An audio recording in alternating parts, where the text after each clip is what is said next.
பிரிட்டனில் வரலாறு காணாத கலவரங்கள் நடந்து கொண்டிருக்கின்றன. அதை கட்டுப்படுத்துவதில் புதிதாய் பொறுப்பேற்றிருக்கும் ஸ்டாமர் அரசு அதற்கான எல்லா விஷயங்களிலும் கவனம் செலுத்தி கொண்டிருந்தாலும் வதந்திகள் மூலமாக காட்டுத்தீயாக பல விஷயங்கள் யூகேவில் நடந்துகிட்டு இருக்கு. அது குறித்தான ஒரு பார்வையை தான் இந்த எபிசோடில் பார்க்க போகிறோம். அதற்கு முன்பாக இந்த தளத்தை இதுவரை சப்ஸ்கிரைப் பண்ணாதவர்கள் சப்ஸ்கிரைப் செய்யுங்கள், லைக், கமெண்ட், ஷேர் பண்ணுங்கள். விரிவான விமர்சனத்துக்கு ஸ்டே டியூன் வித் அஸ்.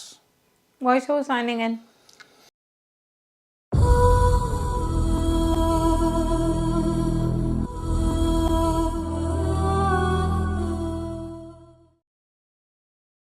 பொதுவாகவே என்னதான் ஒரே குடும்பமாக இருந்தாலும் அரைடியில் கூரை தண்ணி இங்கே விழுந்துருச்சு, தாய் சேவரில் பிரச்சனை அப்படின்ட்டு அண்ணன் தம்பிங்களே அடிச்சுக்கிறக்கூடிய சூழல் இருக்குது. இது நான் சொல்கிறது குடும்பத்தில். அதன் பிறகு நகரம், அதாவது எங்கள் நகர் உங்கள் நகர்னு இருக்கும், எங்கள் ஏரியா உங்கள் ஏரியான்னு ஒரே மாவட்டத்தில் ஒரே இடத்துலையே இந்த மாதிரியான பிரிவினைகள் உண்டு. மேலே தெருக்காரன் வந்து அடிச்சிட்டானமே, கீழே தெருக்காரன் அடிச்சிட்டானமேன்னு இப்படி ஒரு கதை ஒன்று போகும். அப்புறம் ஜாதி ரீதியனாக மத ரீதியிலான கலவரங்கள்லாம் ஒரே தாய்நாட்டில் நடக்கக்கூடிய சம்பவங்கள் நம்ம பார்த்துருக்கோம். உதாரணத்துக்கு என்னதான் நம்ம நாடு தமிழ்நாடுன்னு இருக்கிறோன்னு வச்சுக்காங்க. இப்போ நான் கடலூர்காரன், நான் மெட்ராஸ் போகிறேன்னு வச்சுக்கோங்க. மெட்ராஸ் இருக்கிறோம், இந்த மெட்ராஸ் சூப்பரான ஊரியா, வெளியூர்லேருந்து வரவன் தான் ஊரை கெடுக்கிறான் அப்படின்வாங்க. இன்னும் கொஞ்சம் அதிகமாக போச்சுன்னா அதாவது நாங்கள் தான் இந்த மண்ணின் மைந்தர்கள், உங்களுக்கு ஏங்கடா இங்கே வேலை அப்படின்ற மாதிரியான ஒரு பெருங்கலவரம் வரும்போது வெளியூர்லேருந்து வந்தவங்க அடித்து நொறுக்கப்படுவது என்பது சொந்தம் தான். நான் சொல்கிறது வீட்டிலேருந்தே நான் சொல்கிறேன். கண்டிப்பாக இங்கேயே உங்களுக்கு நிறைய பிரச்சனைகள் இருக்குது. இன்னொன்று, உலகமெங்கும் வலதுசாரி இடதுசாரி சிந்தனையாளர்களால் நிரம்பினது. வலதுசாரிகள் இடதுசாரிகள் என்னன்னு ரொம்ப டீட்டெயிலாக இதில் நம்ம சொல்ல முடியாது. ஆனாலும் இந்த 2 பேருக்குமான போராட்டங்கள் தொடர்ந்து நடந்துக்கிட்டு தான் இருக்குது. ஒரு பக்கம் இவங்க ஃபுல்லாக பழமைவாத கருத்துக்களோடு இவங்க இருப்பாங்க, இடதுசாரிகள் முற்போக்கு கருத்துக்களோடு இருப்பாங்க. ஸோ இந்த மாதிரியான ஒரு விஷயங்கள் தொடர்ந்து நடந்துக்கிட்டு தான் இருக்குதுன்னு வச்சுக்காங்களேன். ரைட், இப்போ பிரச்சனைக்கு வருவோம். ஏன் யூகேவில் இப்படி இவ்வளோ ஒரு பிரச்சனை ஒன்று நடந்துக்கிட்டு இருக்கு அப்படின்னா, ஒரு பள்ளியில் நடத்தப்பட்ட ஒரு தாக்குதல், இதுதான் மிக முக்கியமான காரணம். அது சவுத் ஃபோர்ட். ஆமாம், சவுத் ஃபோர்ட்னு ஒரு ஊர். அந்த ஊரில் ஒரு யோகா கிளாஸ், அதில் பசங்க யோகா பண்ணிகிட்டு இருக்கும்போது 17 வயது கொண்ட இளைஞன் உள்ளாரப்போ கத்தியால் அங்கே இருக்கிறவங்க எல்லாருமே தாக்குறாங்க. இதில் ஒரு 12 பேர் 13 பேர்கிட்ட காயப்படுறாங்க. இதில் 3 குழந்தைங்க இறந்து போகிறாங்க. இதுதான் கலவரத்திற்கான முதல் விதை. இப்போ இந்த யூகே சட்டத்தை பொறுத்தவரையும் என்னென்னா, அவங்க ரொம்ப குழந்தைகள் மீது நிறைய கரிசனங்கள் உண்டு அவங்களுக்கு. அதனால் இந்த 17 வயது அப்படின்னும் போது அந்த பையனை அவங்க வெளிப்படுத்தலை. யூகே சட்டத்தின்படி வெளிப்படுத்தலை, அவங்க யாருன்றதை வெளிப்படுத்தலை. ஏன்னா பிற்காலத்தில் அவன் திருந்தி நடந்தாலும் சரி, இல்லை அவங்க குடும்பத்துக்கும் சரி நிறைய பிரச்சனைகள்லாம் உருவாகின்றதுனாலே அந்த மாதிரியான அதை சொல்கிறது இவங்கெல்லாம் என்ன தான் பண்ணாங்கன்றதை வெளி உலகுக்கு சொல்லவே மாட்டாங்க. அதுவே இங்கே ஒரு பெரிய பெரிய பிரச்சனையாகிடுச்சின்னு வச்சுக்கோங்களேன்.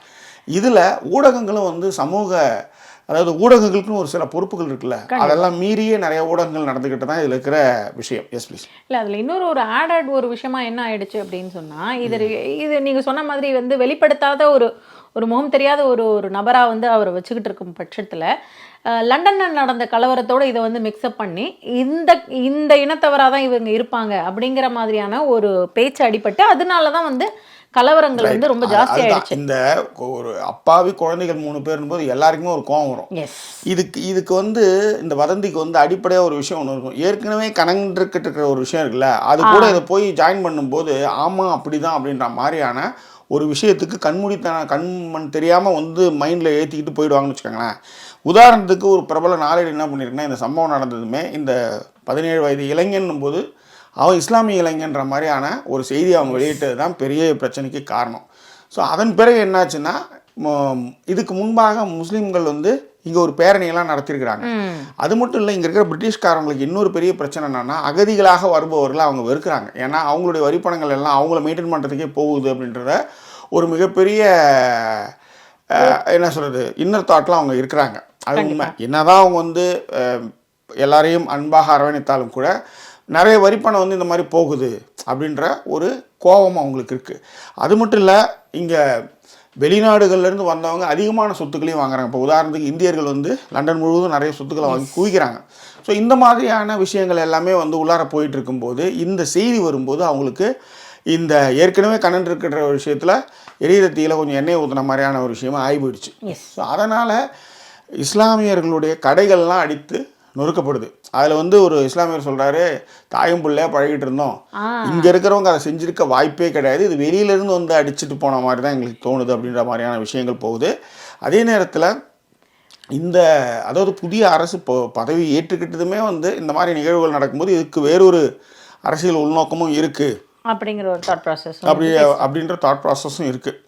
ரெண்டாவது, ஏற்கனவே வந்து இங்கே நிறைய இடப்பற்றாக்குறை அந்த மாதிரிலாம் போயிட்டு இருக்கும்போது இந்த மாதிரியான புகலிடங்களாக அகதிகளாக வர்றவங்களால இன்னும் நிறைய பிரச்சனைகள் இன நெருக்கடிகள்லாம் நிறையா வருதுன்றதை வந்து இங்கே இருக்கிற பிரிட்டிஷர்லாம் வந்து அதை வந்து உள்ளுக்குள்ளே நீர்புத்த நெருப்பாக இருக்கிற அந்த பிரச்சனையில் இந்த மாதிரியான ஒரு விஷயம் வந்ததும் இன்னும் அது வேகம் எடுத்து விட்டது. இது என்னன்னா இன்னொரு ஒரு விஷயமா வந்து ஜாக்கி, ரிஷி சனுக் அவர்கள் வந்து இங்க இருக்கும் பொழுது கூட அவருடைய அந்த மாளிகைக்கு முன்னாடியே போயிட்டு கூட அவங்க வந்து ஆர்ப்பாட்டங்கள்லாம் பண்ணாங்க, கோ பேக் அப்படிங்கிற மாதிரியான ஒரு விஷயங்கள்லாம் சொல்ல ஆரம்பிச்சாங்க. ஸோ அது எல்லா இடத்துலையுமே வந்து பிரதிபலிக்க ஆரம்பிச்சிச்சு. எங்க இது ஸ்டார்ட் ஆகும்னு இன்னொரு ஒரு வே ஆஃப் தாட் ப்ராசஸ் யோசிச்சிங்க அப்படின்னா, இன்ஃப்ளமேஷன் வந்து இப்போ வந்து ரொம்பவே ஜாஸ்தி ஆயிடுச்சு. ஸோ அந்த இன்ஃப்ளமேஷன் காரணமாக அதுக்கு அப்படியே நம்ம டக்குன்னு என்ன யோசிப்போம், ஏன் இன்ஃப்ளமேஷன் ஜாஸ்தி ஆயிடுச்சு, அப்போ நீங்களாம் நிறைய சம்பாதிக்கிறீங்க, நீங்களாம் நிறைய வந்து கொடுக்கறதுக்கு தயாராக இருக்கும்பொழுது எனக்கு வேலை கம்மியாக இருக்கிற காரணத்தினால இது ஜாஸ்தி ஆயிடுச்சு அப்படிங்கிற ஒரு விஷயமும் வந்து அவங்களுக்கு தோண ஆரம்பிச்சிருச்சு. ரைட். ஆனால் இவங்க இங்கிலாந்தை பொறுத்தவரையிலே அவங்களுக்கு என்னன்னா, புகலிடம் தேடி வர்றவங்க இருக்காங்களே, ஆதரவு இல்லாமல் வருபவர்களுக்கு வந்து ஆதரவு கரம் நீட்ட வேண்டும் என்பது தான் அவங்களுடைய ஒரே மோட்டோ. அதில் வந்து பிரதமர் ஸ்டாமர் கூட என்ன சொல்கிறாருன்னா, இங்கிலாந்து மக்கள் அப்படி நினைக்கப்படுறவங்க கிடையாது, இதை வேறொரு சில விஷமிகள் வந்து இதை வந்து பண்ணுறாங்க. ஸோ இந்த மாதிரியான இது இஸ்லாமிய எதிர்ப்பாக மாறிய காரணத்தினாலே என்னாச்சுன்னா, இவங்க இத்தனை வருடமாக கட்டி காத்த ஒரு விஷயம்னு ஒன்று இருக்கு இல்லையா, அதாவது 17 வயது இளைஞன் சிறுவன் அப்படின்னு தான் அவங்க வச்சுக்கும்போது அவங்களுடைய அடையாளங்களை அவங்க வெளிப்படுத்த மாட்டாங்க. ஆனால் இந்த மாதிரி கலவரங்கள் வந்து ஒரு மத சார்பான விஷயமா அது மாறினதுனால அந்த பையனுடைய புகைப்படத்தை அவங்க வெளியிட வேண்டிய சூழல் உருவாயிடுச்சு. ஸோ இவன் தான் பண்ணால் அதுக்கு அதனால அவங்களுக்கு சம்மந்தம் இல்லை, கலவரத்தை நிறுத்துங்கன்றது ஒன்று. இன்னொன்று, இந்த கலவரத்தின் போதே வந்து அவங்க என்ன பண்ணிட்டாங்கன்னா, ஏராளமான போலீஸார் வந்து இதில் வந்து பாதிக்கப்பட்டாங்க. அதுதான் இங்கே பெரிய பிரச்சனை. அவங்க வந்து கலவரத்தை கட்டுப்படுத்த முடியும், நிறைய இடங்களில் வந்து இங்கே தனி மனித உரிமைக்கு நிறைய முக்கியத்துவமே வந்து அவங்களுக்கு மிகப்பெரிய பின்னடைவாயிடுச்சு. அவங்களுடைய கைகள் கட்டப்பட்டு இருந்ததுனால அவங்க அந்த கலவரத்தை கட்டுப்படுத்த முடியாமல் போனதால் பிரதமர் என்ன சொல்லிட்டாருன்னா, அதிக அதிகாரங்களை கொடுத்து என்ன சொல்கிறது, கலவரத்தை உடனே கட்டுப்படுத்த வேணும்ட்டாங்க. இதில் என்ன ஒரு பெரிய விஷயம் என்னென்னா, 24 hours வந்து நீதிமன்றங்கள் இயங்குது. பிடிச்சிட்டு, அதாவது அவங்க என்ன சொல்கிறாங்கன்னா, கலவரத்தில் ஈடுபட்டால் கன்ஃபார்ம் ஜெயில். ஒருவேளை நீங்கள் அகதியாகவோ இல்லை வெளியூர்காரராகவோ இல்லை வெளிநாட்டுக்காரராகவோ இங்கே நிற்கிறீங்கன்னா உடனே நீங்கள் உங்கள் நாட்டுக்கு அனுப்பப்படுவீங்க. இவ்வளோதான். ஸோ இதில் பாரபட்சமே காட்டாமல் எல்லாரையும் நாங்கள் கைது பண்ணுறோன்னாங்க. இன்றைக்கி என்னென்னா, எல்லோரும் வீட்லேயே உடச்சிலாம் போய் கைது பண்ணுறாங்க. அதாவது வீடியோவில் பார்த்து வீட்டில் அவங்க இல்லை எஸ்கேப் பண்ணாலும் வீட்டை கதவெல்லாம் உடச்சி கூட வந்து கைது பண்ணுற அளவுக்கான ஒரு மிகப்பெரிய தேடுதலாகவும் கலவரத்தை வந்து கட்டுக்குள்ளே எடுத்து விடுறதுக்காகவும் பிரிட்டிஷ் போலீஸார் வந்து பம்பரமாக சுமந்துட்டுருக்காங்க. அதே மாதிரி இதுவரை 400க்கும் மேற்பட்டவர்களை கைது பண்ணியிருக்காங்க. அதில் என்னென்னா, அந்த 3 குழந்தைங்க இறந்ததுங்க இல்லைங்களா, அது இல்லாமல் 8 பேர் வந்து இன்னும் வந்து உயிருக்கு போராடக்கூடிய நிலையில் தான் இருக்கிறாங்க.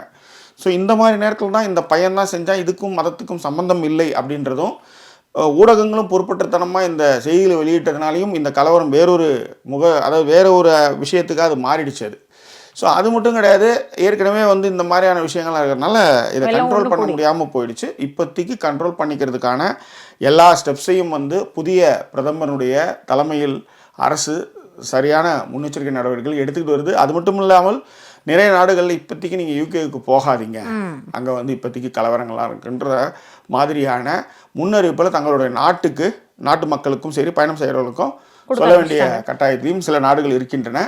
இருந்தாலும் நாங்கள் இதை இரும்பு கடமை கொண்டு அடக்கி அமைதியாக்க விஷயங்களை நாங்கள் பண்ணுவோம் அப்படின்னாலும் உலக நாடுகள் எல்லாமே வந்து இந்த கலவரம் நடக்கும்போது எல்லாரும் சொன்னது என்ன, இது யூகேவா இல்லை அமெரிக்காவான்ற அளவுக்கு அது வந்து பேசுபொருளாக ஆயிடுச்சு. ஏன்னா அப்படிப்பட்ட ஒரு அமைதியான ஒரு தேசம் இப்போ இந்த மாதிரியான ஒரு வன்முறை நடக்கக்கூடிய இடமா வந்து மாறி இருக்கு. அதனால் கலவரங்களை வந்து இரும்பு கரம் கொண்டு புதிய பிரதமர் தலைமையில் செஞ்சுட்டு வராங்க. வேறு ஏதாவது விஷயங்கள் இருந்தாலும் அதை நம்ம வந்து சொல்லுவோம். பொதுவாக வந்து எல்லாமே வதந்திகள் மூலமாகத்தான் பரவுமே.